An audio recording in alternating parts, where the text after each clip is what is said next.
Lunes 19 de mayo de 1919. El NC-3, uno de los 3 barcos voladores de la Marina de los Estados Unidos que intentará cruzar el Atlántico, aterriza en Punta Delgada, en las Azores.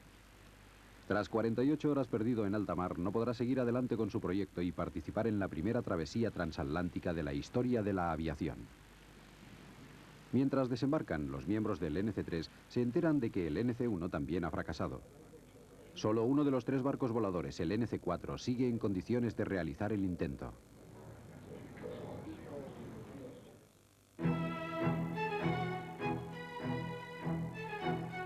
El Museo del Aire y del Espacio de la institución smithsoniana es el más visitado del mundo. Su colección cuenta con algunos de los aviones y vehículos espaciales más importantes de la historia. Aviones que fueron diseñados, construidos y pilotados por hombres y mujeres que contribuyeron a expandir las fronteras del mundo de la aviación.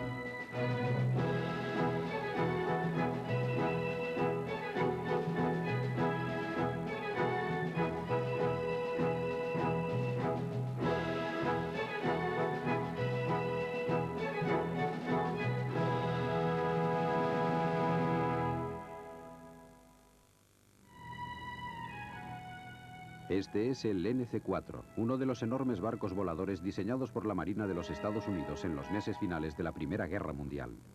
Fue concebido ante la necesidad de encontrar una nave antisubmarina capaz de llegar a Europa por sus propios medios y sin ocupar el escaso espacio libre de los buques de guerra. Incluso hoy los NCs nos parecen grandes. Con unas alas de 44 metros de longitud son tan grandes como un jet moderno.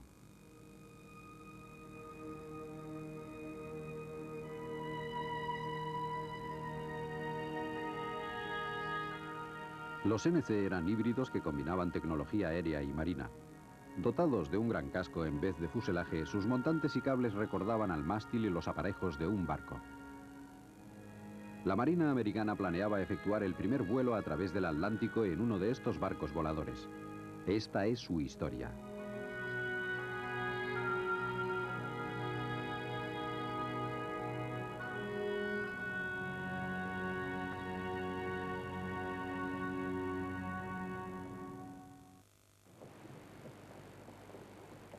Estados Unidos tomó parte en la Gran Guerra en abril de 1917. En aquella fecha, otras naciones ya llevaban 3 años en guerra, lo que las había forzado a mejorar su tecnología en aviación militar. América estaba muy por detrás, contando tan solo con algunos aviones militares que ya habían quedado desfasados. Inmediatamente, el ejército inició una campaña para reclutar y entrenar a pilotos y mecánicos. Los campos de las universidades fueron habilitados para reuniones y se construyeron campos de aviación en todo el país.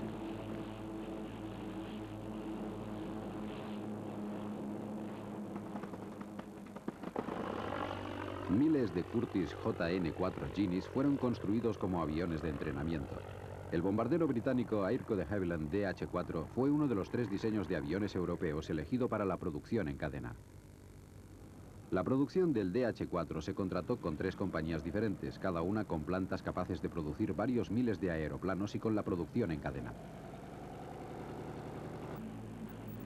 Sin embargo, surgieron problemas para adaptar el diseño a la normativa americana.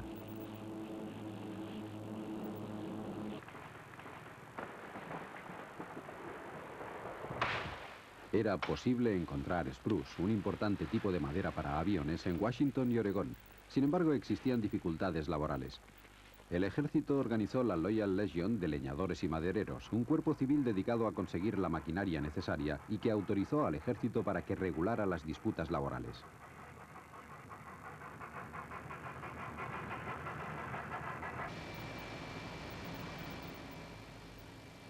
Se movilizó a la industria americana para alcanzar una cuota de producción de materiales suficiente para cubrir su propia demanda y la de sus aliados.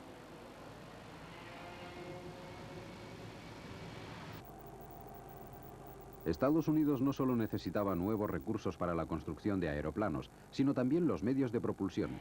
El motor Liberty fue la respuesta. El Departamento del Ejército reunió 2 ingenieros para diseñar un motor totalmente norteamericano. Tras 72 horas reunidos en una habitación del Hotel Willard en Washington, el diseño estaba terminado. Después de 3 meses se construyó el prototipo que fue probado con éxito. El motor Liberty tenía 12 cilindros que le proporcionaban una fuerza de 400 caballos.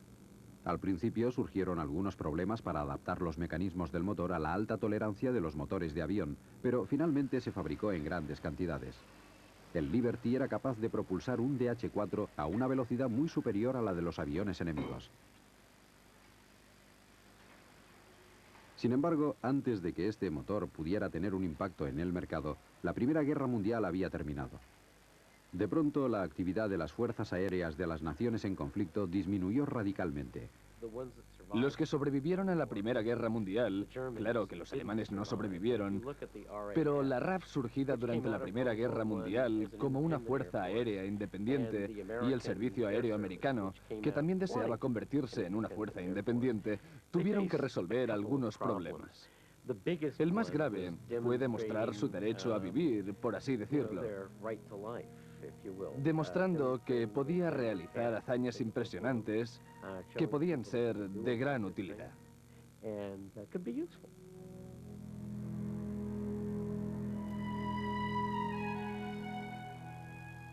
Cuando a principios de 1918 la Marina americana aprobó los grandes barcos voladores NC, los submarinos alemanes destruían casi 1 millón de toneladas de cargamento aliado al mes. Con ellos desapareció la amenaza. Los barcos voladores estaban diseñados para operar desde el mar, con una autonomía de vuelo de 16 horas y un cargamento de bombas considerable. Al menos en teoría, eran capaces de cruzar el Atlántico.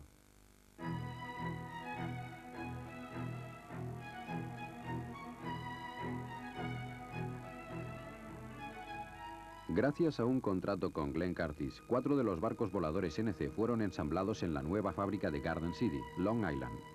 Muchos de sus componentes fueron construidos por otros contratistas y llevados a Garden City para el montaje preliminar. La fábrica solo podía albergar la construcción simultánea de 2 NC. El progreso del NC-1 había sido lento. Fueron necesarios casi 4 meses desde la firma del acuerdo hasta que se realizó el primer vuelo de 33 kilómetros hasta la estación naval de Rockaway para su montaje final y la realización de las pruebas. Para entonces, la guerra llegaba a su fin. Pero antes de la firma del armisticio, el comandante John Towers había propuesto una idea descabellada. Escribió: "El primer avión que cruce el Atlántico será recordado por la historia como un gran éxito de su tiempo". Naturalmente, Towers proponía que un barco volador fuera el primero en realizar esta hazaña, que debía llevarse a cabo antes del verano de 1919. En febrero de 1919 la idea había sido aprobada y se le concedió máxima prioridad. El propio comandante Towers dirigiría el proyecto.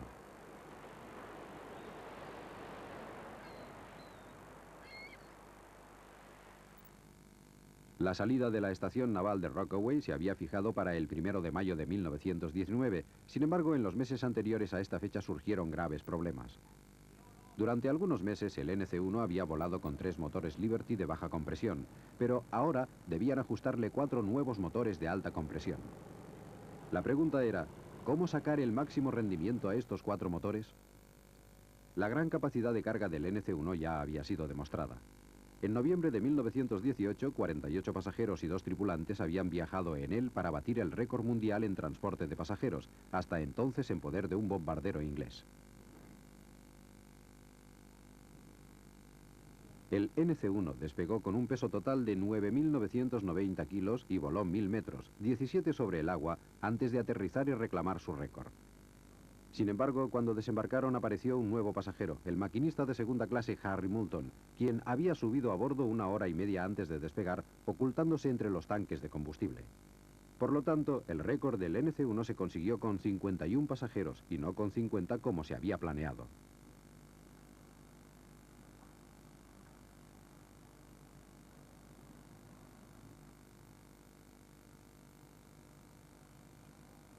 Sin embargo, durante los preparativos del NC-1 no todo fueron éxitos. En marzo de 1919, una tormenta lo hizo encallar en la bahía de Jamaica y el ala inferior quedó totalmente destruida. En aquella fecha, la última de las alas de los 4 barcos ya había sido entregada y las plantillas desmanteladas. Era imposible construir otra dentro del plazo disponible. Se decidió utilizar una del NC-2 de construcción más pesada, pero que siguió en activo realizando pruebas de consumo de combustible hasta que el NC-3 estuvo disponible.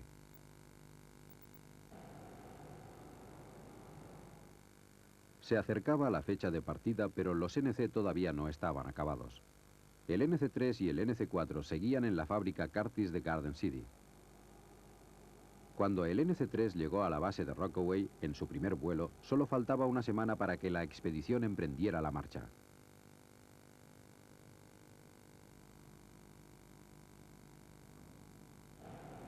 Con el NC-4 todavía en construcción, era evidente que no podrían despegar en la fecha prevista. Pero una expedición tan compleja era difícil de retrasar. Las naves de refuerzo ya se encontraban en el Atlántico para colaborar en la navegación y la información meteorológica. Ocupaban sus posiciones, pero no podían permanecer allí indefinidamente. Cuando el NC-4 estuvo terminado, la expedición se había retrasado hasta el 8 de mayo. Cada retraso aumentaba las posibilidades de que otro intentara cruzar el Atlántico, fomentadas por el periódico inglés Daily Mail, que ofrecía 10.000 libras como recompensa a quien lo consiguiera. La expedición NC no era independiente, ya que la financiaba la Marina, pero Inglaterra tenía varios contendientes y a los americanos les preocupaba que algunos de ellos lo consiguieran. Los últimos días antes de la marcha estuvieron llenos de contratiempos.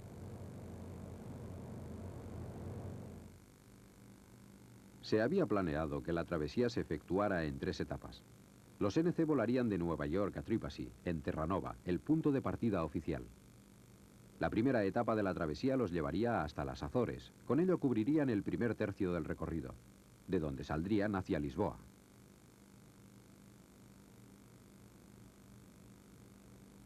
En la estación naval de Rockaway se trabajaba sin descanso para completar a tiempo la puesta a punto de las 3 naves. El 1 de mayo, la fecha de partida inicial, el NC-4 realizó su primer vuelo. Las pruebas de vuelo con el NC-3 habían demostrado la necesidad de introducir algunos cambios, incluidos en el NC-4 y en el recientemente convertido NC-1. El equipo trabajó sin descanso para que los 3 barcos voladores estuvieran en condiciones de realizar con éxito su difícil misión.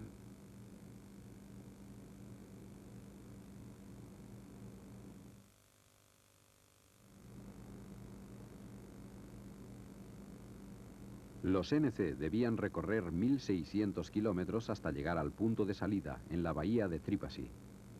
Después sobrevolarían el Atlántico Norte, con su clima impredecible y kilómetros de monótonas olas.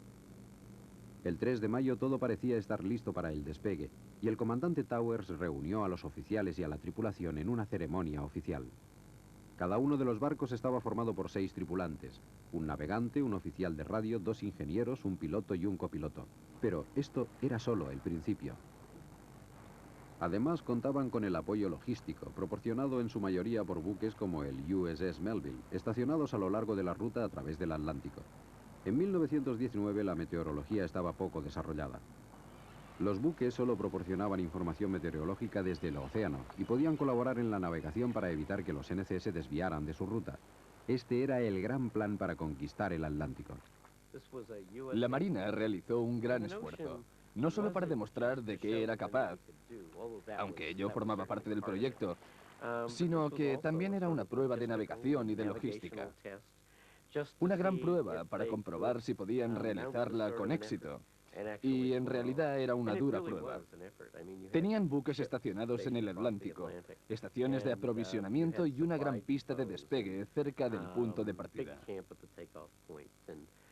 Así que no solo fue un golpe publicitario, sino un esfuerzo enorme para demostrar que aquello era posible. Sin embargo, antes de lanzarse a la conquista del Atlántico, debían sortearse algunas dificultades en la estación de Rockaway. La madrugada del 5.º día, el NC-1 se incendió. El fuego alcanzó al NC-4, dañando el elevador. El ala inferior de estribor del NC-1 quedó calcinada y uno de los mecánicos que trabajaba en un motor del NC-4 se accidentó con una de las hélices.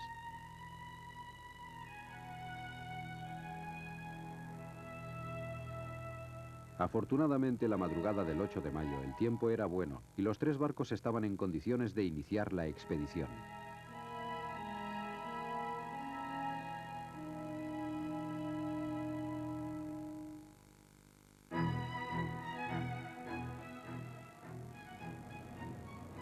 El comandante Red del NC-4 dijo: Lleguemos o no, nos divertiremos.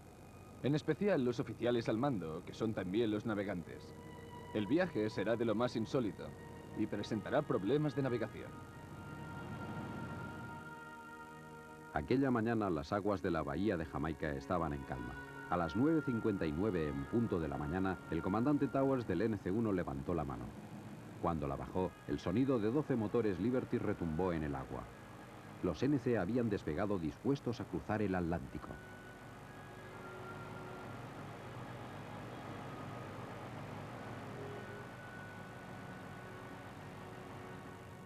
Entre la tripulación del NC-4 se respiraba cierta inquietud.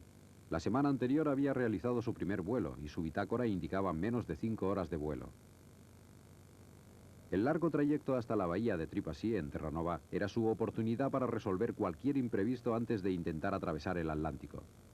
Sin embargo, existían otros peligros, además de las condiciones de vuelo, a los que también deberían enfrentarse. Una cosa es el aburrimiento, pero en los largos trayectos con el ronroneo del motor y poco que hacer, es difícil no quedarse dormido. En un avión como este, permanecer despierto y alerta se convierte en una auténtica batalla. Además, normalmente tienes calambres. Después de largas horas en la misma posición, uno se queda completamente entumecido. A veces parece que jamás podrás volver a mover las piernas.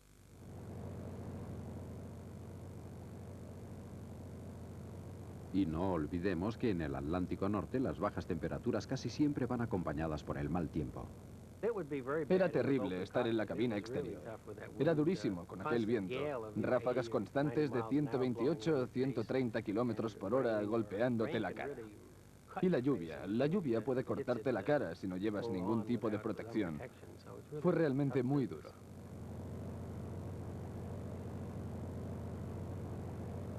El NC-4 era ligeramente más pesado que el NC-3 y el NC-1, así que debía volar a mayor velocidad. Pero transcurridas 4 horas se detectaron problemas en un motor y con solo 3 motores en marcha rápidamente quedó rezagado. Los destructores que marcaban la ruta estaban situados cada 80 kilómetros. Cuando no hubo noticias del NC-4 se inició su búsqueda. A las 3 en punto de aquella tarde otro motor falló en el NC-4, viéndose obligado a descender a 120 kilómetros del Cabo Cod. El NC-1 y el NC-3 volaron en condiciones adversas hasta Halifax, Nueva Escocia, donde aterrizaron a las 8 de la tarde. Nadie oyó la llamada de emergencia del NC-4. Los intentos para reparar los motores fracasaron y el comandante Red decidió desviarse hasta Cabo Cod. Después de una noche en el mar, el NC-4 consiguió llegar a la base naval de Chatham, Massachusetts. Mientras lo reparaban, sus 2 hermanos resolvían sus propios problemas y una hélice rota tuvo que ser reemplazada. Sin embargo, el sábado 10 de mayo despegaron hacia Tripassi, Terranova, el verdadero punto de partida.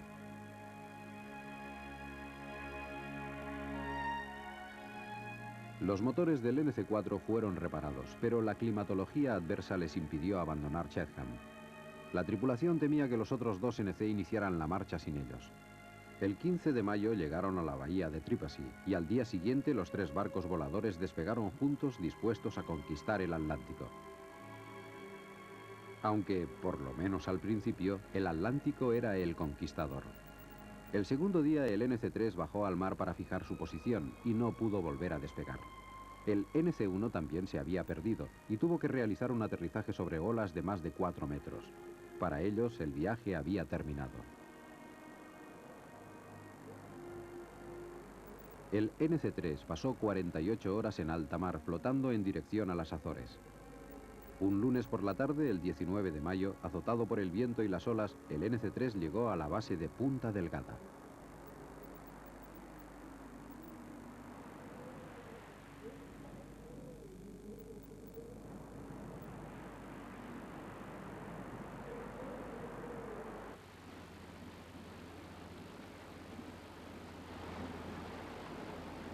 Punta Delgada era el destino de la expedición en las Azores, aunque el NC-3 no había planeado llegar de este modo. De regreso al Atlántico, la tripulación del NC-1 había sido rescatada, pero el barco volador se hundía. A pesar de que el NC-3 seguía entero, sus esperanzas de cruzar el Atlántico se habían desvanecido, aunque, por lo menos, había conseguido llegar hasta Punta Delgada antes que el NC-4. Este último había volado directamente hacia las Azores, pero a causa de la niebla, había aterrizado en Horta, otra de las islas.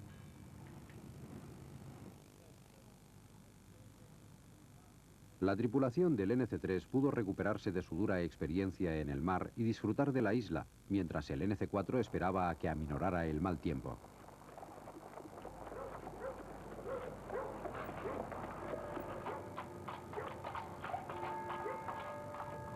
La mañana del 20 de mayo, las condiciones climáticas en Horta eran favorables y el NC-4 despegó en un corto trayecto hasta Punta Delgada.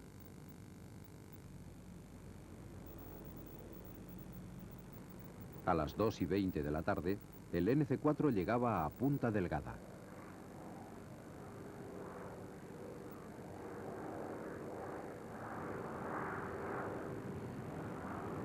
Con el NC-1 en el fondo del Atlántico y el NC-3 incapacitado tras la prueba en el mar, la única esperanza de la Marina era el gran barco volador de la Curtis.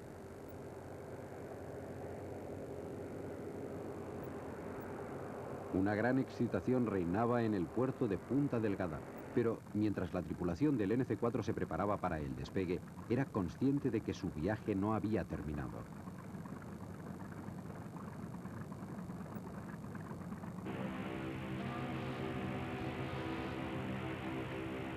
Teóricamente habían pasado lo peor, pero todavía les faltaba llegar a Portugal. Una semana después, el NC-4 despegó con una nueva línea de destructores marcando la ruta hacia Lisboa, su destino final.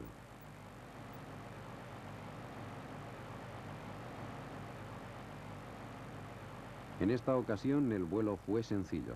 11 horas después de abandonar las Azores, el NC-4 fue visto cerca del puerto de Lisboa.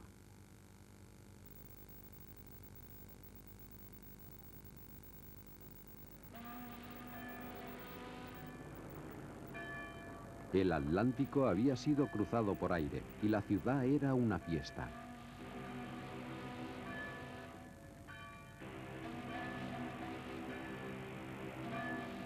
Aquella noche el crucero Rochester ofreció una gran fiesta y la banda de la Marina interpretó el himno americano.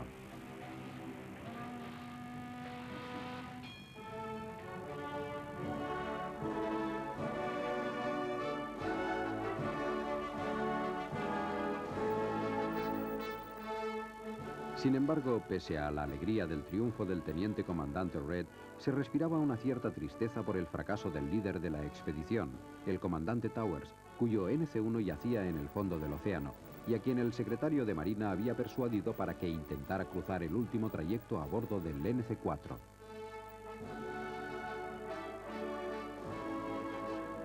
El Atlántico había sido cruzado, pero el viaje no había terminado. Esa misma noche, el NC-4 abandonó Lisboa en un simbólico y último trayecto hasta Plymouth, Inglaterra. El punto de partida de los padres de los peregrinos que se habían embarcado en una aventura similar hacia el Nuevo Mundo 299 años antes.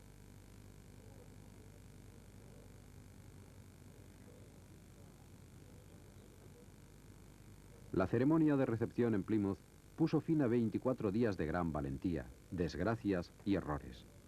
Sin embargo, a pesar del clima y gracias al enorme esfuerzo logístico, por primera vez se había sobrevolado el Atlántico. Y el gran barco volador Curtis, el NC-4, con 6 tripulantes, lo había conseguido.